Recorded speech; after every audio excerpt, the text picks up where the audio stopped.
If you would take your seats, please, our meeting will resume.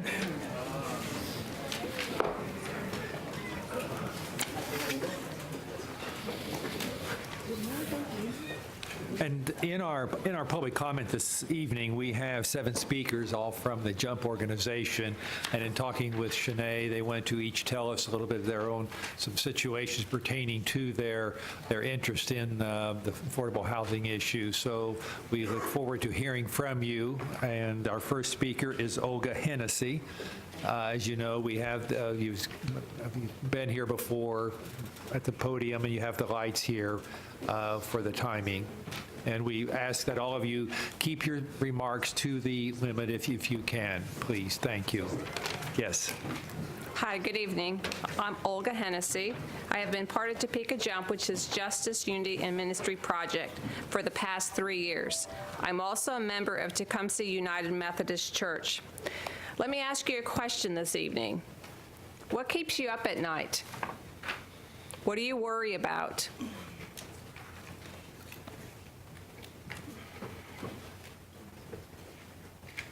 Some of your thoughts might have been about your children, your grandchildren, a loved one, or a friend. When you pondered my question, was homelessness on your mind? Was the condition of their home a concern for you? My heart breaks thinking about children not having a home. I have 2 daughters that do not have to worry about whether there'll be heat when they get home from school, or will they be taking a shower tonight. The reality is that there are children living right here in Topeka in homes without heat, without running water. I know working families that cannot afford rent, utilities, and groceries. It should be possible for working families, working people to afford housing and still have enough money for the basics like groceries and childcare. Every child deserves a safe place to call home. It's only fair that everyone has a safe and a decent place to live. More than 7,000 families in Topeka have unmet housing needs. We as a community, that's me and you, we as a community have a responsibility to come together to find a solution. JUMP's desire is to see our city eliminate the shortage of safe and affordable housing available to low-income families.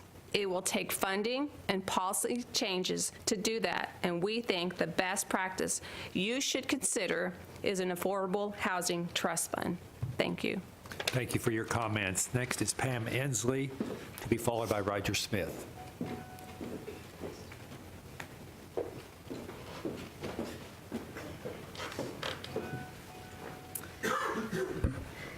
Good evening, Mayor Walgast and the City Council. My name is Pam Ensley, and I am representing the Topeka Justice Unity Ministry Project, aka Topeka JUMP. I also live at 2626 Southwest Arvonia Place, Mr. Cohen. It's our district.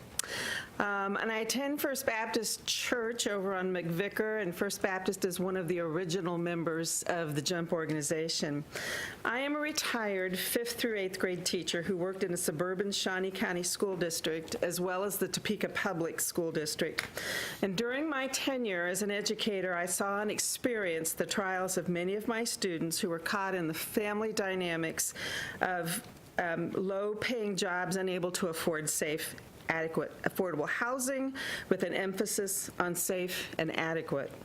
Many times the families moved from one bad housing situation to another, oftentimes moving to other school districts in the area as they sought a home that they could afford for their family. Children being moved many times, being homeless, living at the rescue mission, living with many people under one roof, or living in an unsafe, inadequate rental situation are going to face huge learning, social, and emotional challenges in the classroom. Just one student example to share with you. of a boy, and I'll call him John. He was in my 5th grade class, and his family moved 3 times within the attendance center neighborhood, moved the last month of school to another outlying district, and finally to the 501 school district here in Topeka. Well, we later reconnected at the Topeka Middle School, at which at that time I was teaching. John was in the 8th grade by then, and I have no idea how many other moves were involved in those 2 years with his family, but the instability of constantly moving while his parents sought housing had definitely impacted this young man. While very bright, he was quite rebellious and constantly in trouble, making learning difficult for him as well as others in the classes. And his family finally moved once again during the 8th grade year, and I lost touch with them. That was 9 years ago, and I wish I could report a happy Hallmark movie moment. But I have no idea what happened to John and his family. I do know I saw his older brother's name in the police report for drugs. In my 40 years as a teacher, this is just one of the many stories I could share. So in this season of hope, goodwill, and faith that encourages us to contribute dollars and clothing and food to various mercy ministries, let us also focus on the ongoing City Housing Task Force. A Topeka Housing Trust Fund with a dedicated revenue source of $2 million will offer more opportunities for safe, adequate, and affordable housing for the 7,000 Topeka families of low to moderate income who are living in unsafe homes or are overburdened with the cost of rent and utilities. In closing, JUMP's desire is to see our city eliminate the shortage of safe, affordable housing available to low-income families. It will take funding and policy changes to make this happen, and we think the best practice you should consider is an affordable housing trust fund. Thank you. Thank you for your comments. Next is Roger Smith, to be followed by Carol Babcock. Good evening. My name is Roger Neufeld-Smith. I'm one of the pastors at Southern Hills Mennonite Church, a member congregation of Topeka JUMP. And I'm also on the mayor's task force, one of the representatives from JUMP on the Affordable Task Force. And also down the street from Brendan, your lights look great. And Brendan also knows, and some of the rest of you may not know, that the church that I pastor is actually on the southern boundary of the Highcrest neighborhood. So I'm often there driving through the neighborhood, visiting one of our members, attending an event at the NetReach Center. And so I often see the condition of the housing stock in the Highcrest neighborhood. I hear stories from people who live in those houses that our church volunteers at NetReach mentor. Stories of people with no heat, no water, no plumbing, or plumbing that leaks or doesn't work, windows or doors that are broken or missing. Working parents in Highcrest often can't get a job that pays enough to afford a nicer home. We also happen to have a couple of landlords in our congregation.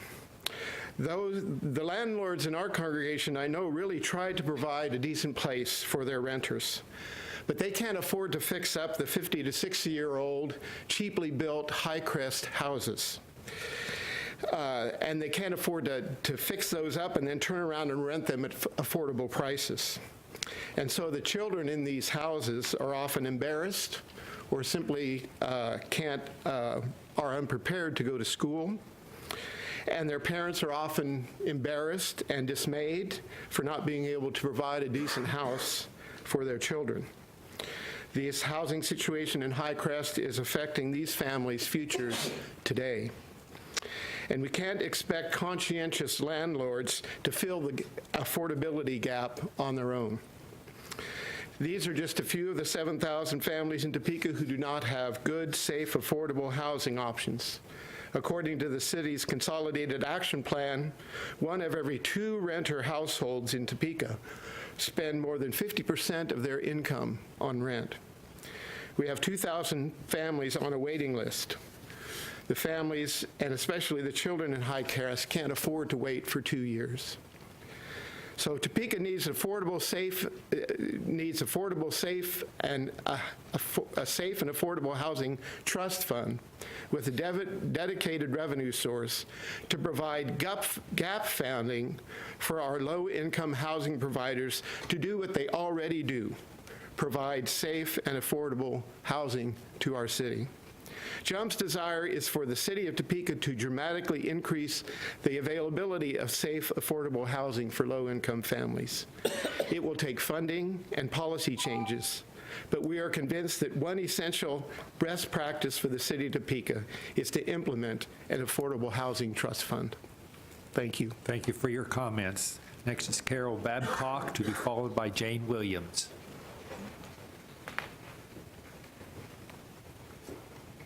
Good evening, and thank you for this opportunity. I am Carol Babcock. I'm a member of Lowman United Methodist Church. I reside at 1006 West 8th in Miss Hiller's district.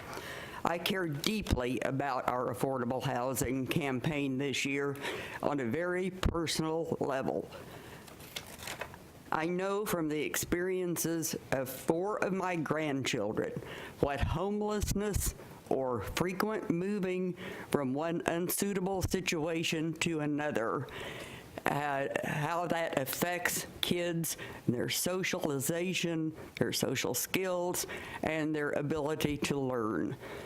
The inability to invite kids over after school, to have dinner, to do a sleepover, to enjoy many of the bonding experiences that we all remember fondly from our childhood deeply impacts kids, how they mature and how they grow.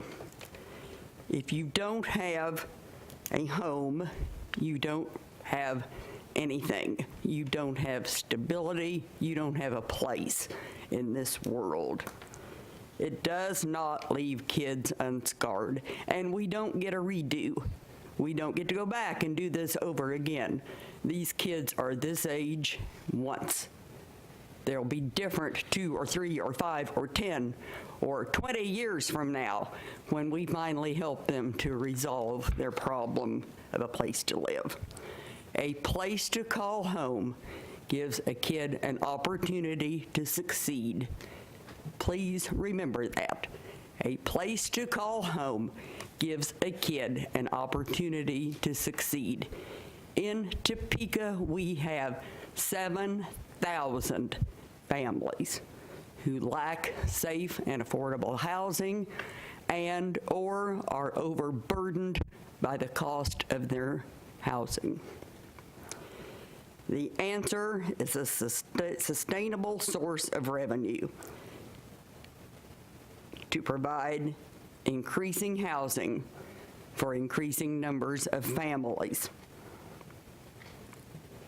We need a dedicated revenue of $2 million a year to be placed into a housing trust fund to make this happen.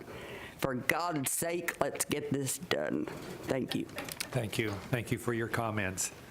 Jane Williams, to be followed by Ray Robinson. Good evening. My name is Jane Williams. I live at 2442 Southwest Gulfview Court, which puts me in Mr. Cohen's district.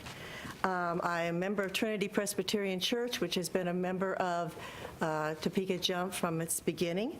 And I would like to talk to you about about Topeka's housing as the others have. As a former teacher and a mother, I know in my heart that everyone should have the opportunity to live in a safe and affordable house. Unfortunately, many do not have that opportunity. There are many working families who find it very difficult to pay their rent, their utilities, and groceries. And our city's Consolidation Action Plan proves this when it indicates that 45% of the renters are using more than 50% or more of their income on housing. And we know that the federal government recommends no more than 30%. I'm especially concerned, though, about the impact this has on the children in these families. Children deserve the opportunity to succeed in life and in school, which all begins with their family being able to afford a decent place to live. Safe and affordable housing can provide stability in a child's life and increase their opportunity to learn and be successful. The children of Topeka deserve a safe, stable home and community in which to grow. JUMP's desire is to have our city eliminate the shortage of safe, affordable housing that's available to low-income families. It'll take funding and policy changes to do this, and we think the best practice you should consider is an affordable housing trust fund. Thank you. Thank you for your comments. Next, we have Ray Robinson, to be followed by Stephen Schiffelbein.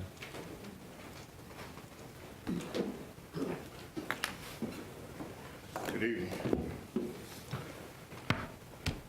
I'm here because this is something very near and dear to me. I'm here to speak on behalf of some children and some parents that I've been in contact with myself. I volunteer when my health allows me to at schools, in the school systems.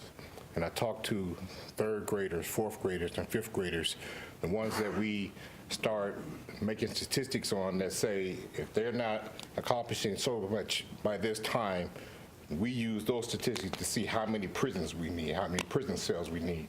These are the ones that I talk to. And they have no voice, but my Bible tells me, and my own life experiences tell me, that I need to speak up for them. I know that providing safe and affordable housing and decent housing for children makes a huge difference, and this is why.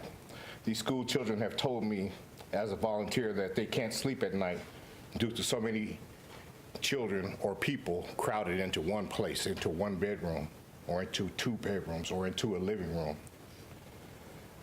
Those children include crying babies. I had one little third grader girl, she's telling me all the time, I can't get no sleep, they call me Mr. R. I can't get no sleep, Mr. R. I said, why you can't get any sleep? Because my little sisters are crying all the time. We all have it in one room. We all crying. They have shared to me why they're angry. I've never seen so many angry young children until you go into the school system. And when I ask them why, the reasons are that, well, I'm hungry.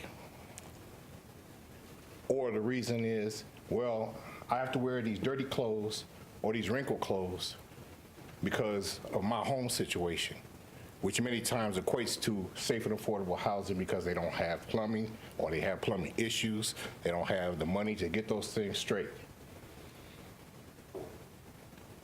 This should be unacceptable in a human society. In a council that says, I'm here for you, I have to wonder. Because see, on some of these very council people sitting here, and believe me, this is not personal, but I've had some of them talk to us like we had tails. I've had some of them just talk, I had a former city manager just talk crazy to my leader back here. Okay, but let's not direct any comments to any individual people. But this has all to do with this, because we are one city. We are one city. And if we're going to be public about this, then let's be all open and above board with this. Make sure that we have safe and affordable housing for our children, and that we have relationships that says, I don't have to meet with you because I don't like your group. And thank you. Okay, thank you. Thank you for your comments. Next is Stephen Schiffelbein. Good evening. Yes, my name is Stephen Scheffelbein. I'm on the board member of JUMP, and also I'm parishioner of Mother Teresa of Calcutta Catholic Church. So I can speak for myself. I believe in JUMP when I say that we are encouraged by tonight's resolution, your support to support the Pioneer Group's housing tax credit proposal as part of their multi-source financing for its affordable housing project. We know that there are other Topeka affordable housing projects like it that are ready to go, but lack eligibility for federal housing tax credits. What can make those tax credit applications score higher? It usually takes a commitment of local dollars that may not be enough to complete the project, but puts local government's skin in the game in a tangible way. We need to create the capacity for more local money to go towards addressing the affordable housing crisis we are facing. It should be possible for working people to afford safe housing and still have enough money for the basics, like groceries, childcare, and medication. Every child deserves a safe place to call home. A housing trust fund is a proven strategy to provide safe and affordable housing solutions for working families with children, young adults who are just entering the labor market, senior citizens, and people with disabilities. We celebrate the creation of the task force that is looking into a housing trust fund in June 2016. The mission of the task force is to explore establishing a Topeka Housing Trust Fund for safe and affordable housing for low-income families. Some good ideas are being presented at the table at those task force meetings. However, the city made a commitment in its press release on May 6th, and I quote, "The working group would hold special meetings at least every other month to explore affordable housing trust funds and possible fundraising opportunities for such a trust fund."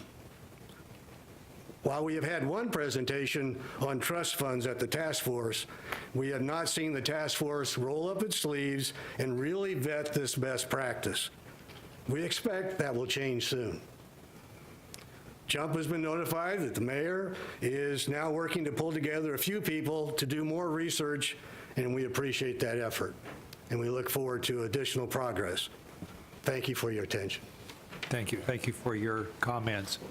Council members, I would like to take just a couple minutes and give you some additional background on the Affordable Housing Task Force that was developed last April, and it has met every month since that time. I think most importantly, we involved the representatives of the organizations that work in this area. For example, Cornerstone, Habitat for Humanity, Topeka Housing Authority, Topeka Rescue Mission, Pioneer Group. Rick Crady is one of the members. The Landlords Association of Shawnee County. These are the groups that have the most knowledge, background, and experience in housing, particularly for low and moderate incomes, more so than the city does. So we've relied on them a great deal for their expertise and guidance. There certainly, I think we all agree, there is a need, a very crucial need, and as we've heard, this isn't only a Topeka need, it is a need throughout our nation. We've heard from the state, it is a need in every city in the state of Kansas.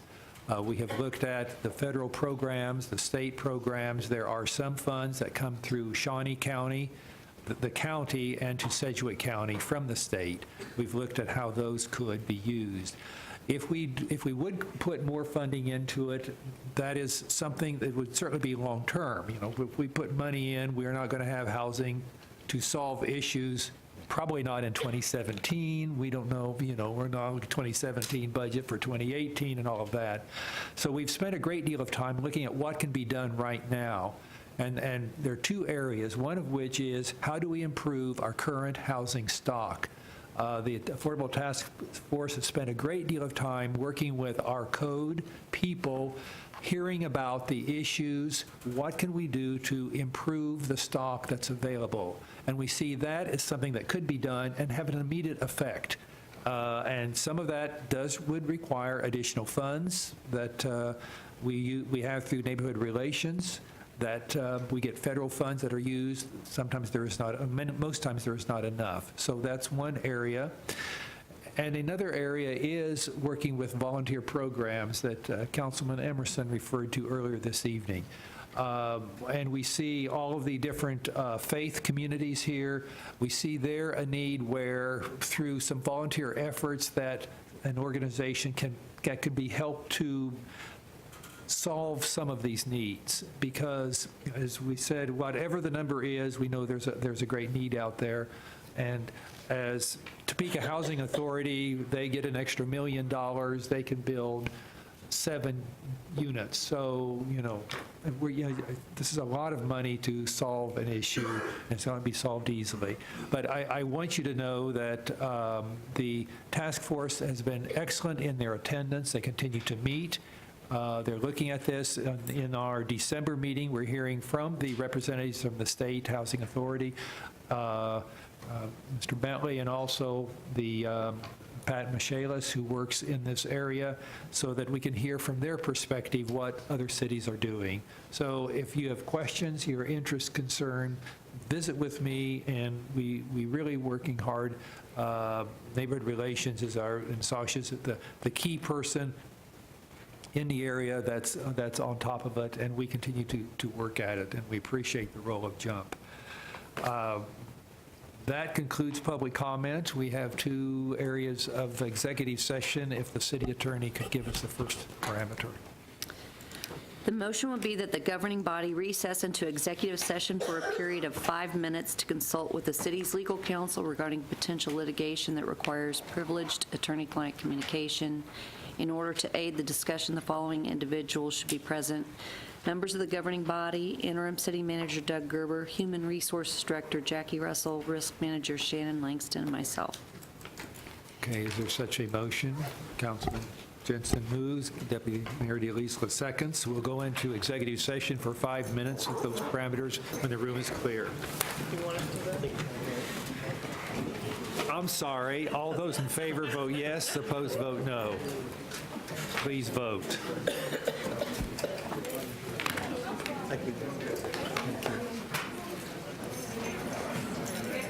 10 yes. We'll go into executive session when the room is clear. So just in case. Okay. Oh, no, what's about here? You guys need a Prezio?